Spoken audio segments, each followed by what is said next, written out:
ఒక ప్రాముఖ్యమైన విషయం మీతో పంచుకోవాలని ఆశపడుచున్నాను. ప్రభు ఒక మనుషునితో అంటున్నాడు, నీకు పరలోక రాజ్యం కావాలా అని ఒక మనుషునితో అన్నప్పుడు ఆ మనుషుడు అంటున్నాడు, అదేంటి ప్రభువా అంత మాట అన్నావు? పరలోక రాజ్యం కోసమే కదా నా గమ్యము, నా బాట, నీతో యుగయుగములు ఉండాలనే కదా నా ఆశ అని ఒక మనుషుడు ప్రభుతో అన్నప్పుడు ప్రభువు అంటున్నారు, 7 దినములలో 6 దినములు నువ్వు కష్టపడు, 7వ దినమున నా యొక్క సన్నిధికి వచ్చి నన్ను ఆరాధించమన్నప్పుడు నువ్వు ఈ యొక్క 7వ దినము కూడా దొంగలించి నన్ను ఆరాధించడం మానేస్తున్నావు.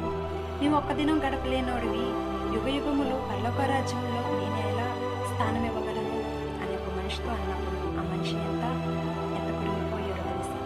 అందుకని ఈ యొక్క రోజుల్లో ఈ యొక్క మనుషుడు ఎలా